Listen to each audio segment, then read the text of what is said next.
గెలుస్తా అనుకోరు అన్న బీజేపీ గెలుస్తా అంటారు వాళ్ళ ప్రచారం వాళ్ళు తెలంగాణ రాష్ట్రంలో ఎట్టి బస్సులో భారతీయ జనతా పార్టీ 10 ఎంపీ సీట్లకు పైగా మేము పక్కా గెలుస్తాం.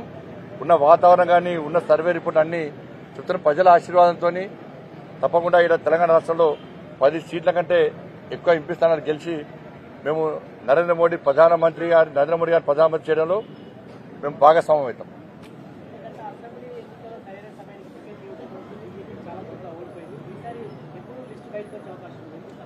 తప్పకుండా దేశవ్యాప్తంగా జరిగే ఎన్నికలు ఇవి, ఒక రాష్ట్రానికి సంబంధించిన ఎన్నికలు కావు. మరి త్వరగానే ఎంపీ అభ్యర్థులను ప్రకటిస్తారని చెప్పి మేము భావిస్తున్నాం. ప్రకటించాలని కూడా కేంద్ర నాయకత్వాన్ని కోరుతున్నాం. వారి సమాచారం ఉంది కాబట్టి చెప్పిన తప్పలేదు.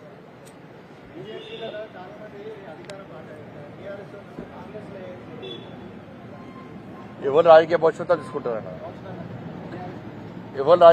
తీసుకుంటారు.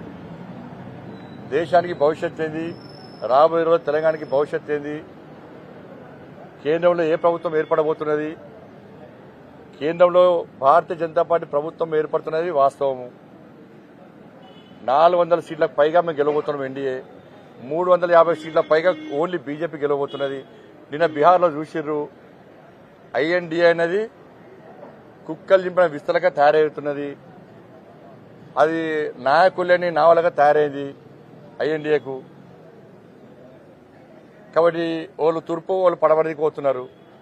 స్ట్రేట్ గా మంచి దేశం గురించి ఆలోచన అందరూ కూడా ఎన్డీఏలో చేరుతున్నారు. కాబట్టి కేంద్రం నిలుస్తూనే తెలంగాణ రాష్ట్రం అభివృద్ధి చెందుతుంది. కాబట్టి కేంద్రంలో ఏర్పడేది భారతీయ జనతా పార్టీ ప్రభుత్వం.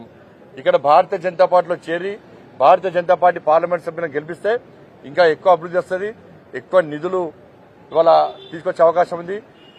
చాలా మంది కింది స్థాయి నాయకులు స్థానిక సంస్థల ఎన్నికల్లో గెలవాలనుకున్న నాయకులు, రేపు గెలిచిన తర్వాత అభివృద్ధి చేయాలనుకున్న నాయకులు, వాళ్ళు గెలిపించిన ప్రజలకు న్యాయం చేయాలనుకున్న నాయకులు అందరూ కూడా భారతీయ జనతా పార్టీలో చేరితే మీకు న్యాయం జరుగుతుంది.